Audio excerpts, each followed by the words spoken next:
जिंदगी में बंदगी तू करना है, जिंदगी में बंदगी तू करना है, जिंदगी में बंदगी शर्मिंदा है, जिंदगी में बंदगी शर्मिंदा है, जिंदगी में बंदगी तू करना है, जिंदगी में बंदगी तू करना है, जिंदगी में बंदगी शर्मिंदा है। आए थे हम कुछ न कुछ खरीदने को, जैसे हो रोशन मेरे क़ल्ब रूह। आए थे हम कुछ न कुछ खरीदने को, जैसे हो रोशन मेरे क़ल्ब रूह। वरना कोई चारा दूजा में है, वरना कोई चारा दूजा में है, जिंदगी में बंदगी तू करना है, जिंदगी में बंदगी शर्मिंदा है। दुनिया में हो दुनिया का तलबगार न हो, बाजार से गुजरे हो खरीदार न हो। दुनिया में हो दुनिया का तलबगार न हो,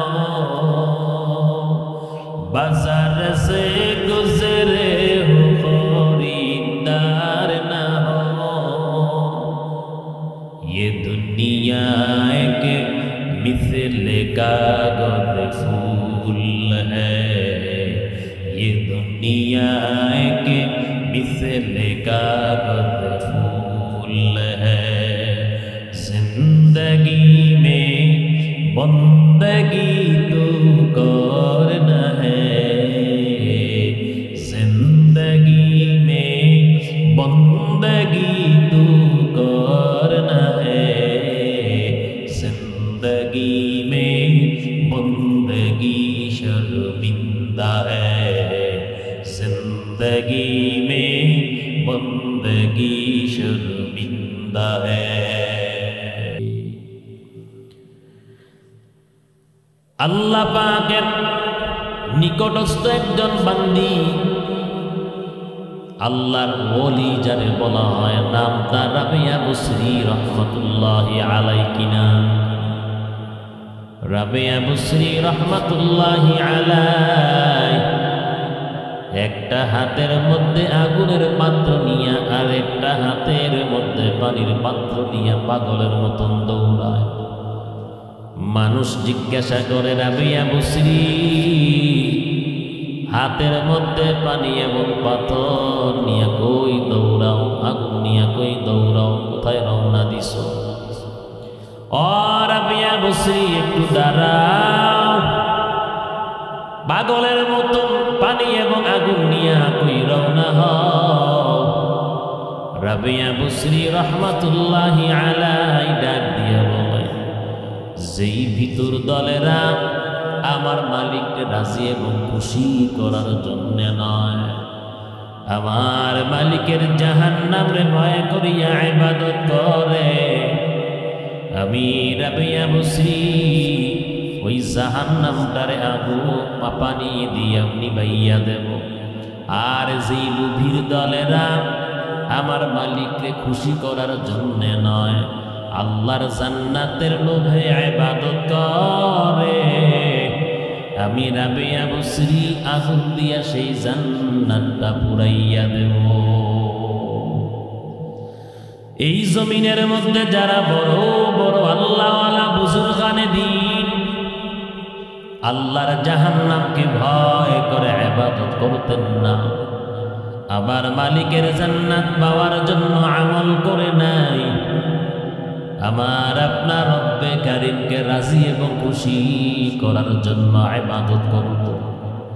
কারণ আল্লাহর ইবাদত করে আল্লাহকে যদি পাওয়া যায় অবশ্যই আল্লাহ পাক জাহান্নামে দিবে না, জান্নাতে দিবে। আল্লাহকে রাজি খুশি করার দরকার আছে না নাই? আল্লাহ পাক কেমনে রাজি হয়, কেমনে খুশি করা যায় আল্লাহকে? নামাজের মাধ্যমে আল্লাহকে রাজি করা যায় কিনা বলেন? জিকিরের মাধ্যমে আল্লাহকে রাজি করা যায় কিনা বলেন? সামনে রমজান আসতে আছে, রমজানে 30টা রোজা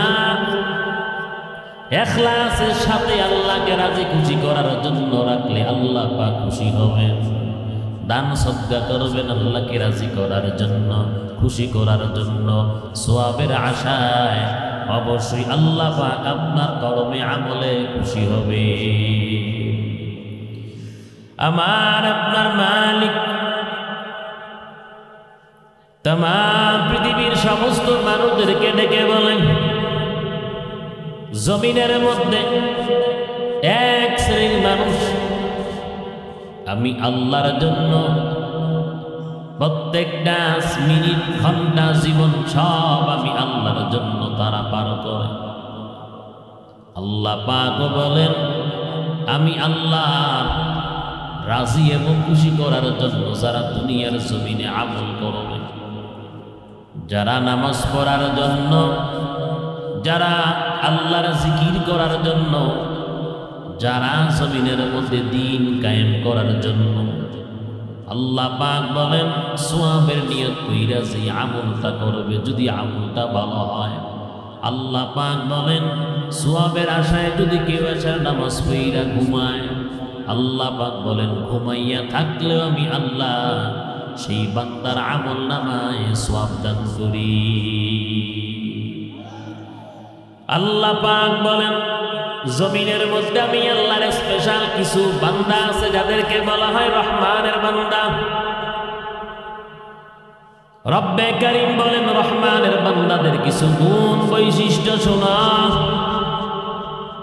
আল্লাহ পাক সূরাতুল ফুরকান 63 নম্বর আয়াতে বলেন ওয়া ইবাদুর রহমানিল্লাযীনা ইয়ামশুনা আলাল আরদি হাওনা ওয়া ইযা খাতাবাহুমুল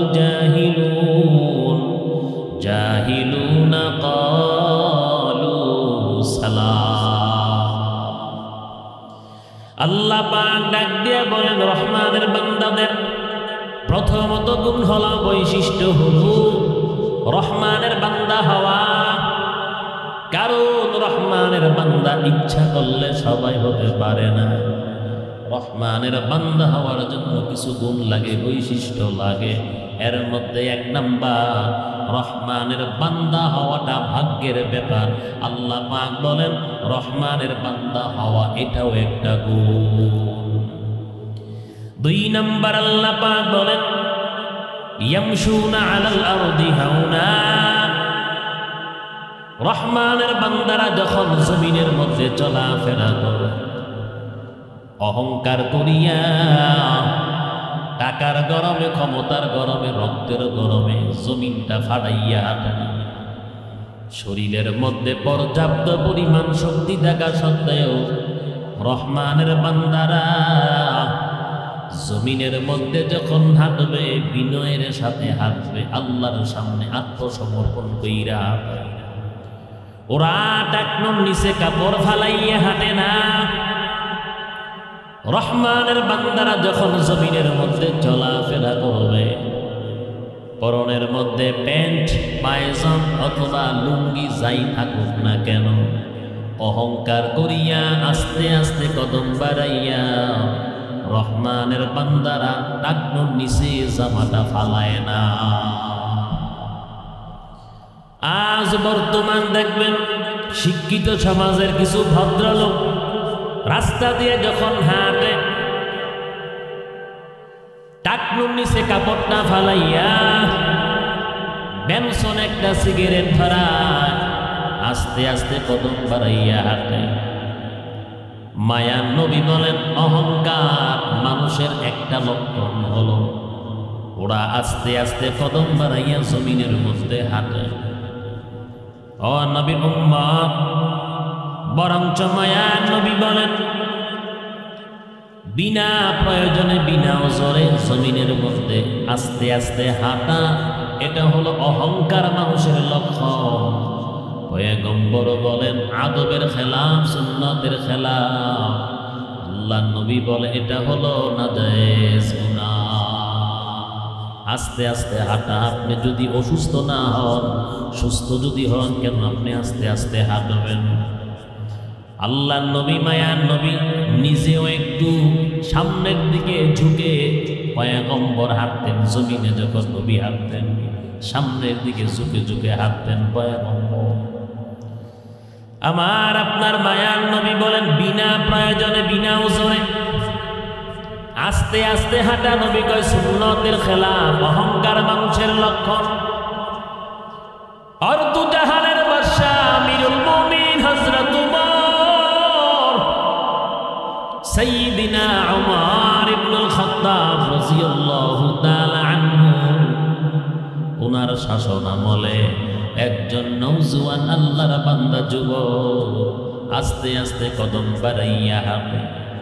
আমিরুল মুমিনিন সাইয়্যিদিনা হযরত ওমর ডাক দিয়া কয়, ও আল্লাহর বান্দা যুবক, তুমি কি অসুস্থ নাকি? কেন তুমি আস্তে আস্তে কদম বাড়াইয়া হাঁটো? আল্লাহর বান্দা নওজোয়ান যুবক ডাক দিয়া কয়, আমি অসুস্থ না, আমি সুস্থ একেবারে পরিপূর্ণ।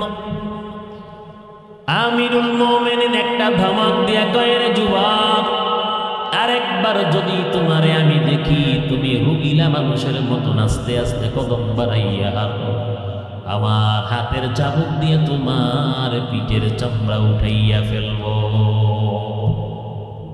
বোঝা গেল যখন আমরা হাঁটবো আস্তে আস্তে হাঁটবো না, আমরা একটু দ্রুত কদম বাড়াইয়া হাঁটবো। আর চলার সময় টাকনুর নিচে যেন আমাদের কোনো কাপড় না যায়। ইয়ামশুনা আলাল আরদি হাওনা ওয়া ইযা খাতাবাহুমুল জাহিলুনা ক্বালু সালামা। আল্লাহ পাক বলেন রহমানের বান্দাদের ৩ নম্বর গুণ, রহমানের বান্দাদের ৩ নম্বর গুণ হলো রহমানের বান্দারা মূর্খ কোনো মানুষের সাথে সংঘাতে জড়ায় না, ঝগড়া করে না। যদি কোনো মূর্খ তাদের সাথে ঝগড়া করতে আসে, রহমানের বান্দারা সালাম দিয়া পাশ কেটে চলে যায়। এরপরেও সমাজের মধ্যে তারা কোনো ফিতনা ঝগড়া বিবাদ সৃষ্টি করে না। দেখবেন সমাজের মধ্যে এক শ্রেণীর মানুষ হুদাই কোনো কাজ নাই, আজাইরা খুঁজুর ঝগড়া তালাশ করে, বেহুদা শুধু ঝগড়া লাগতে আসে, আছে না নাই? সমাজের মধ্যে কিন্তু এমন কিছু মানুষ আছে, টাকার গরম, রক্তের গরম, ক্ষমতার গরম, হুদাই শুধু ঝগড়া করে, আছে না নাই? কথা বলেন না কেন? আল্লাহর কসম রহমানের বান্দাদের এমন গুণ থাকতে পারে না। খবরদার, সাবধান, ঝগড়া ফাসাদ এগুলো সৃষ্টি করবেন না সমাজে, সম্পূর্ণ নাজায়েজ, হারাম। এবার আল্লাহ পাক বলেন আল্লাযীনা ইয়াবিতুনা লিরাব্বিহিম সুজদাদান ওয়া কিয়ামা। আলমে আউয়াল বারায়ে ইমতিহান, আলমে সাই জাযায়ে ইয়া। আমার আপনার মালিক রহমানের বান্দাদের ৪ নম্বর গুণ বর্ণনা করেন, ওয়াল্লাযীনা ইয়াবিতুনা লিরাব্বিহিম সুজদান ওয়া কিয়ামা। রহমানের বান্দাদের ৪ নম্বর গুণ হলো রহমানের বান্দারা ৫ ওয়াক্ত নামাজ পড়ে, শুধু সারা রাত ব্যাপী নাক ডাইকা ঘুমায় না। ওরা রাত্রটা যখন গভীর হয় ওযু বানাইয়া তাহাজ্জুদের মুসল্লায় দাঁড়াইয়া যায়। তাহাজ্জুদের নামাজ গুরুত্বপূর্ণ একটা নামাজ, তাহাজ্জুদের আমল গুরুত্বপূর্ণ একটা আমল। ছোট্ট বালক ভাইজি তার মা ঘুমের বিছানায় ডাক দিয়ে কয়, সন্তান আমার গলা শুকায় গেছে, একটু পানি পান করার সুযোগ দাও। ছোট্ট বালক ভাইজি পানি নিয়ে আইসা দেখে মা আবার ঘুমাইয়া গেল। মাকে ডাক দেয় না, যদি মায়ের ঘুম ডিস্টার্ব হয়, কারণ আমার মা প্রতিনিয়ত তাহাজ্জুদের নামাজ আদায় করে। পানিটা শিওরে রাইখা ঘুমাবো নাকি না দাঁড়াইয়া থাকবো, শীতের রাত কিন্তু। মায়ের শিওরে দাঁড়াইয়া আছে, পানির পাত্রটা হাতের মধ্যে নিয়ে ছোট্ট বালক ভাইজিদের মায়ের যখন তাহাজ্জুদের নামাজ পড়ার সময় হয়, চোখ খুলে তাকায়া দেখে মায়ের শিওরে ছোট্ট ভাইজি থরথর করে কাঁপতেছে। মা পানি পান করা ভুলে গিয়া ছোট্ট সন্তান তারে একটা টান মেরে বুকের সাথে জড়াইয়া ভাইজিদের মা ওযু বানাইয়া তাহাজ্জুদের নামাজ আদায় করিয়া মালিকের দরবারে দুইটা হাত বিছাইয়া ডাক দিয়া বলে, আরশের মালিক, তুমি আমার এই ছোট্ট বালক ভাইজিকে যুগ শ্রেষ্ঠ ওলি বানাইয়া দাও। বলেন তো মায়ের দোয়া কবুল হয়েছে? জমিনের মধ্যে আল্লাহর কাছ থেকে বড় কোনো কিছু যদি আপনি উপার্জন করতে চান, হাসিল করতে চান, অবশ্যই তাহাজ্জুদের নামাজ লাগবে, বিকল্প কিছুই নেই। আল্লাহ পাক বলেন, জমিনের মধ্যে আমি আল্লাহর স্পেশাল প্রিয় বান্দা আছে, 5 ওয়াক্ত নামাজ পড়ে তারা সারা রাত্র ব্যাপী নাক ডেকে ঘুমায় না। আল্লাহ পাক বলেন, রাত্রটা যখন গভীর হয় আমি আল্লাহর প্রিয় বান্দারা তাহাজ্জুদের মুসল্লায় দাঁড়াইয়া যায়, সাজদায় অবনত হয়। হकीकत से तो दुनिया बेखबर है, दुनिया की नुमाइश पर नजर है। नमी गोयम के अज दुनिया जुदा बाश, ओ हर खारे की बाशी बा खुदा बाश। एक अल्लाहर बंदा गरीब मानुष कामारेर काज करे। কামারের কাজ হলো সারা দিন আগুনের কাছে বসে বসে ওয়ার্ডারকৃত মাল তৈরি করে, হাতুড়া দিয়া লোহা পিটাইয়া বিভিন্ন রকমের যন্ত্রপাতি তৈরি করে। আল্লাহর বান্দা কামার গরিব মানুষ দিনের বেলা আগুনের কাছে যাইতে পারে না, এই জন্য রাতের বেলা কামারগিরি করে। আর যখন সেই আল্লাহর বান্দা কামার ভালো মানুষ ছিল, ইমানদার মুমিন বান্দা, রাতের বেলা যখন হাতুড়ি দিয়া লোহা পিটাইতো আর তাকায়া দেখতো না পাশে যে আল্লাহর ওলি, উনি গভীর রাতে উনার বাড়ির বিল্ডিং এর ছাদের উপর দাঁড়াইয়া দাঁড়াইয়া তাহাজ্জুদের নামাজ পড়ে। সুবহানাল্লাহ, তাহাজ্জুদের নামাজ পড়ে। আল্লাহর ওলি ওনার বিল্ডিং এর ছাদের উপর দাঁড়াইয়া তাহাজ্জুদের নামাজ আদায় করে। আর এদিক দিয়া গরিব কামার, যেই কামার হাতুড়া দিয়া লোহা পিটাইয়া যন্ত্রপাতি বানায়। আর যখন আল্লাহর ওলি তাহাজ্জুদের মুসল্লায় যখন দাঁড়াইয়া যায়, নামাজে কিয়াম করে সাজদায় অবনত হয়, ওই আল্লাহর বান্দা গরিব কামার আল্লাহর ওলির দিকে তাকাইয়া লম্বা একটা নিঃশ্বাস ফেলায় আর আফসোস করে ডাক দিয়া বলে, আরশে আজিমের মালিক, তুমি আমারে বানাইছো গরিব, আমারও তো মনটা চায় ওনার মতন আমি সারা রাত্র ব্যাপী নামাজ পড়ি। আজকে যদি আমার সম্পদ থাকতো, টাকা পয়সা থাকতো রে মালিক, কামারে গিরি কইরে আমার খাওয়া লাগতো না, আমি সারা রাত্র তোমারে সাজদা দিতাম। আমারও তো মনটা চায়, কিন্তু আমি গরিব, আমার সংসার চালাইতে হয়। এইভাবে সারা রাত আফসোস করতো আর হাতুড়ি দিয়া লোহা পিটাইত। ঘটনাক্রমে 1 বছরের আগামতায় 2 জন দুনিয়া থেকে চির বিদায় নিয়ে চলে গেল। হঠাৎ একদিন আল্লাহর ওলির নিকটস্থ খাদেম স্বপ্নে দেখে আল্লাহর ওলিকে দেইখা ফেলল। ডাক দিয়া বলে, আল্লাহর ওলি, সারা রাত্র আপনি তাহাজ্জুদে নামাজ পড়তেন, নফল ছাড়তেন না, বলেন আমলের বিনিময় আল্লাহ পাক আপনার কেমন জান্নাত দান করছে। আল্লাহর ওলি ডাক দিয়া কয়ে, ও খাদেম, আমি আর কেমন জান্নাত পাইলাম? আমার চাইতে দামি জান্নাত আমার বাড়ির পাশের গরিব কামাররে আল্লাহ দান করছে। উভয়ের মধ্যে কথোপকথন চলতেছে। হঠাৎ করে ফজরের আজানের ধ্বনি কামা ওই খাদেমের কানের মধ্যে পৌঁছে গেল। সাথে সাথে ঘুম ভেঙে গেল। ওযু বানাইয়া মসজিদের ভিতরে ঢুকলো। নামাজ শেষ করে ডানে এবং বামে ওই আল্লাহর ওলির খাদেম অন্য কোথাও যায় নাই, সোজা কামারের বাড়িতে গিয়া হাজির। পর্দার আড়াল থেকে দূর থেকে ডাক দিয়া বলে, কে আছেন বাড়িতে? কেউ আসেননি। এবার কামারের স্ত্রী, যদিও কামার পরিবার গরিব, গরিব মানুষ সংসার চালাইল, কামারগিরি করল, কিন্তু জীবনও কোনোদিন বিবিরে বেপরদায় থাকতে দেয় নাই, যাইতে দেয় নাই। আজকে আম করে আল্লাহ পাক কত নিয়ামত দিল, লক্ষ কোটি টাকার মালিক বানাইল, নিজেও বেপরদায় চলি, নামাজ পড়ি না, বেনামাজি।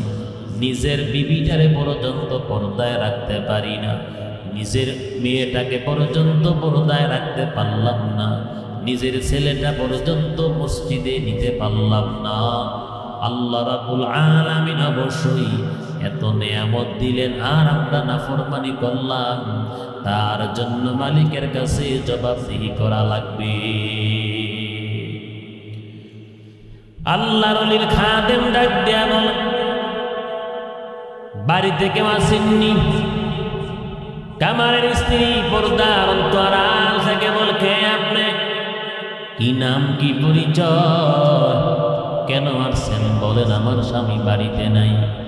বলে তিনি কোথায়? বেশ কিছুদিন হয়ে গেল দুনিয়ার জমিন ত্যাগ করে পরকালে চলে গেল, আমার স্বামী আর জীবিত নাই, মৃত্যুবরণ করল। এবার বলে, আপনার কাছে আমার একটা ছোট্ট প্রশ্ন। কি প্রশ্ন বলেন? জবাব দিবেননি? অবশ্যই জানা থাকলে আমি জবাব দেব। আপনার স্বামী এমন কি গোপন আমল করছে যার কারণে জান্নাতে এত সম্মান? কামারের স্ত্রী বলে, কি সম্মান? বলে পরে বলবো, আগে বলেন আপনার স্বামী এমন কি গোপন আমল করছে? কামারের স্ত্রী ডাক দিয়া বলে, আমার স্বামীকে আমি গোপন আমল করতে তো দেখি নাই, কারণ আমরা তো গরিব। আমার স্বামী একজন কামার ছিল, নিম্ন স্তরের মানুষ ছিল, কাজ করত। তবে দিনের বেলা আগুনের কাছে যাইতে কষ্ট হইত, এই জন্য রাতের বেলা আগুনের কাজ করত। ওয়ার্ডারকৃত মালামাল রাতের বেলা হাতুড়া দিয়া পিটাইয়া যন্ত্রপাতি বানাইত। আমার স্বামী তো কর্মের মধ্যেই থাকতো, এমন বিশেষ কোনো গোপন আমল করতে আমি দেখি নাই। কামারের স্ত্রী ডাকটা বলে, আমার স্বামীরে মাঝে মাঝে আমি দেখতাম আল্লাহর ওলি যখন গভীর রজনীতে ছাদের উপর দাঁড়াইয়া তাহাজ্জুদের নামাজ পড়তো, আল্লাহরে যখন সাজদা দিত, আর আমার প্রাণের স্বামীরে আমি দেখতাম আল্লাহর ওলির দিকে তাকাইয়া তাকাইয়া লম্বা একটা নিঃশ্বাস ফেলাইতো। আর আফসোস করে বলতো, আরশে আজিমের মালিক, তুমি আমারে গরিব মানুষ বানাইছো ও মালিক, আমি তোমারে বেশি আমল করতে পারি না, তোমারে বেশি সময় নিয়ে সেজদা করতেও পারি না, কিন্তু আমার মনটা যায় সারা রাত্র তোমার ইবাদতে কাটাইয়া দিতাম, কিন্তু আমার সংসার চালাইতে হবে, কামারগিরি কইরা আমার খাইতে হয়। শুধু আফসোস করতো আর লম্বা নিঃশ্বাস হালাইয়া আসমানের দিকে তাকাইয়া কান্না করতো, এর চাইতে আমি বেশি কিচ্ছু জানি না। পাশ থেকে আল্লাহর ওলির খাদেম ডাকটা বলে, শুধু নারী, তোমার প্রাণের স্বামী শুধু আফসোস করার কারণে আমগো আল্লাহর ওলির চাইতে আরো দামি জান্নাত পায়া গেছে। শুধু যে আফসোস করলো তোমার প্রাণের স্বামী, আল্লাহর ওলি যেই জান্নাত পাইছে তার চাইতে আরো বড় জান্নাত আল্লাহ পাক তোমার স্বামীরে দান করছে। আতিনা ফি দারে দুনিয়া না হাসান, আতিনা ফি দারে উকবা না হাসান, ইয়া গিয়াতাল মুস্তাগীথিন ইহদিনা ইফতিখারা বিল উলুম ওয়াল গিনা। আজ বর্তমান তাহাজ্জুদের ইবাদত, তাহাজ্জুদের আমল মাদ্রাসা এবং আলেম সমাজের মধ্যে হয়। তাহাজ্জুদের আমল কিন্তু গুরুত্বপূর্ণ, তাহাজ্জুদের নামাজ কিন্তু গুরুত্বপূর্ণ। কলিজার টুকরা যুবক মোবাইলটা হাতের মধ্যে নিয়ে টিকটক করে, টিকটক দেইকা সময় নষ্ট করবেন না। ফ্রি ফায়ার পাবজি গেমস খেলা রাত অতিবাহিত করবেন না। হেলায় দোলায় জীবনটা যৌবনটা পার করবেন না, সময়টা করবেন না। সময় কিন্তু এমন একটা জিনিস, চলে গেলে আর কিন্তু খুঁজে পাবেন না।